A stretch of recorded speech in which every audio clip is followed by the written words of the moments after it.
여러분, 안녕하십니까. 이상구 박사입니다. 제가 이제 이러한 당뇨에 관련된 연구를 올해 해서 이제 전 세계 특허를 28개국에 가지게 되었잖아요. 그리고 이제 SCI 논문도 나와 있고, 그래서 이제 하나하나 이 D&D에 대해서 설명을 하고 했는데, 많은 사람들은 오해를 좀 하고 있는 것 같아요. 그래서 그런 오해에 있는 부분을 불식도 시켜주고 위해서 제가 가능하면 거의 일주일에 한 3번 이상은 당뇨에 관련된 우리가 연구해서 가지고 온 모든 결과물들이나 관련된 또 다른 연구 내용들, 그렇게 해서 제가 계속해서 발표를 하려고 합니다. 그래서 이제 어제는 정말로 우리가 그린바이오 산업 육성 전략이라고 하는 현 정부에서 그 핵심 과제가 있었거든요. 근데 거기에 바로 대체식품 또는 대체단백질이라고 하는 부분이 있었는데, 거기에 이제 239 바이오가 선정이 된 것이죠. 그래서 저희가 정말 앞으로 이제 푸드테크랄지 또는 대체육 또는 대체식품 또는 대체 단백질 또는 식용곤충 또는 천연물 관련 어떠한 식품, 이런 부분으로 큰 화두로 저희가 이제 대응을 할 수 있게 됐습니다. 그래서 이제 제가 2024년 1월 달에 세계 그 당뇨 예방 학회에서 그 학회장님의 그 초대로 지금 모리셔스에서 개최되는데요. 그 모리셔스는 아프리카 동부지요. 아프리카 동부에 있는, 아프리카지만 요새 우리 한국 사람들이나 한국 젊은이들이 뭐 신혼여행지로 많이 찾고 있는 유명한 관광지라고 합니다. 저는 미처 이거 몰랐었는데요. 이제 모리셔스에 대해서 알아보니까 아프리카에서 그리고 한 3대 부국에 속하고, 면적은 국토 면적은 약 제주도 면적 정도 되는 것 같았어요. 그래서 이제 여기에서 한국에서 가게 되면 이제 두바이에서 이제 가게 되는데, 어찌됐든 저는 여기 이제 그 초청 특강의 내용이 뭐냐면, 당뇨 환자들 또는 당뇨 치료하는 데 있어서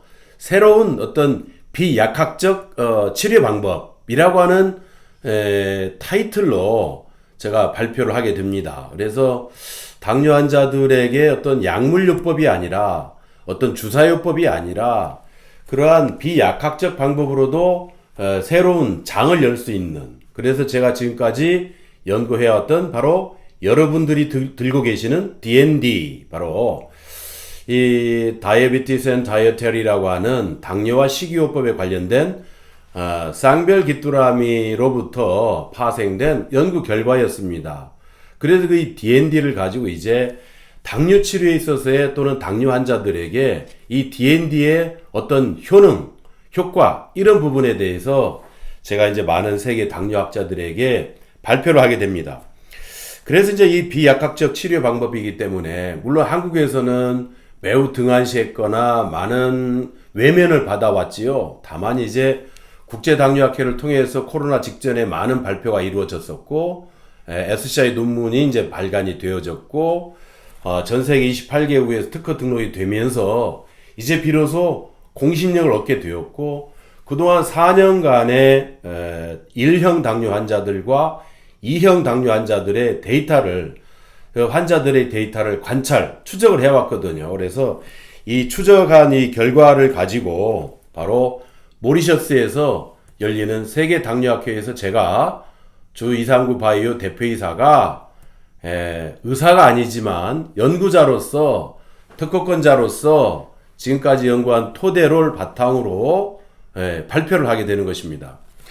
그래서 이제 발표 구성은 바로 당뇨의 유형에 상관없이, 지금 우리 D&D라고 하는 비약학적 이 방법은 식품이단 말이에요. 먹어서 우리가 당뇨를 우리가 압도적으로 누를 수 있는 그러한 효능 효과에 대해서 논문에도 나와 있고, 그래서 그 논문을 가지고 얘기할 것이고, 두 번째 이제 각 대학병원이나 개인들이 저에게 제출해 주신 그 자료들을 바탕으로 분석을 해서 이 전 세계 당뇨 학자들에게 발표를 하게 될 것입니다. 그래서 당뇨 유형은 1형 당뇨건, 2형 당뇨건 또는 1.5형 당뇨건. 당뇨는 이렇게 여러 가지 유형이 있거든요. 내가 한번 2형 당뇨라고 그래서 평생 죽을 때까지 절대 2형 당뇨가 아니거든요. 많은 사람들이 잘못 알고 있죠. 내가 30, 40대에 2형으로 당뇨가 시작되었으니 지금 내가 50대임에도 불구하고 자기가 주사를 맞고 있는데 자기가 2형으로 착각하시는 분들이 있어요. 그분들의 C펩타이드를 우리가 보면은 0.6, 1.1 레퍼런스 값에 0.6이면은 1형 당뇨로 진단이 내려지는데 0.2, 0.3밖에 안 되면서도 자기는 2형 당뇨인 줄 그렇게 착각하고 계신 분들이 굉장히 많았었습니다. 그래서 그러한 당뇨 유형에 상관없이 1형 당뇨건, 2형 당뇨건, 1.5형 당뇨건 이 부분에 대해서 데이터 분석을 할 것이고, 여기에 컨퍼런스의 모리셔스 컨퍼런스의 내용은 이러한 당뇨와 관련된 질환들, 즉 합병증을 말하겠죠. 그래서 저도 역시 이 부분에 지금까지 D&D와 함께 해주신 많은 환자분들의 그 당뇨 합병증을 분석을 해서 이게 어느 정도 시간을 거쳐서 어떻게 좋아지는지 그것을 수치적으로, 그것도 혈액 검사를 받으면 나오는 그 의학적 데이터를 바탕으로 저는 발표를 하게 됩니다.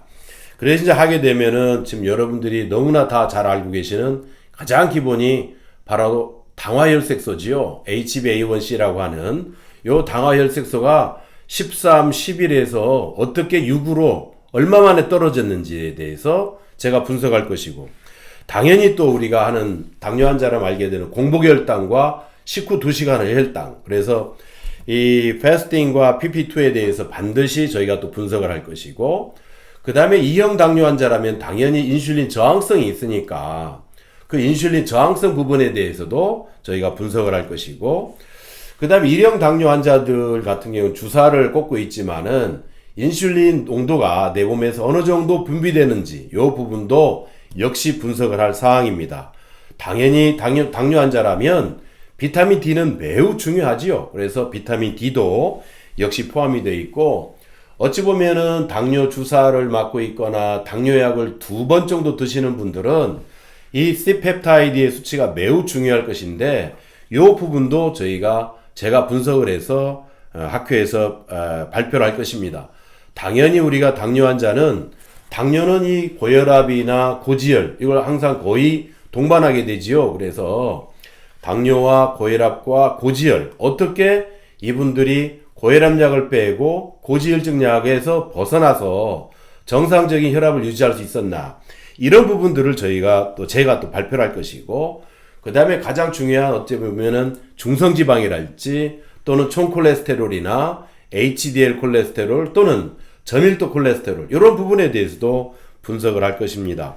당연히 중요한 것은 간 기능의 AST와 ALT, 감마 GTP 이 세 개의 수치도 당연히 분석을 할 것이고, 또 신장 기능을 나타내는 BUN이나 크레아틴 그리고 EGFR 이 부분도 저희가 데이터에 분석을 해서 발표를 하게 됩니다. 그러면 마지막으로 이 D&D를 먹는 사람들이 그러면 얼마 기간 동안에 당뇨약을 빼고 인슐린 주사를 빼면서 C펩타이드가 정상으로 돌아가고 공복혈당과 식후혈당이 정상으로 돌아가느냐, 그 다음에 운동의 상관성, 즉 우리는 걷기를 추천하는데 걷기를 얼만큼 했을 때 효과가 있었는지, 이런 부분에 대해서도 제가 발표를 합니다. 이렇게 해서 제가 매일매일은 아니지만 자주 이 당뇨의 기본에 대해서 D&D로 일어난 이 내용을 계속 여러분들에게 발표를 할 것입니다. 감사합니다.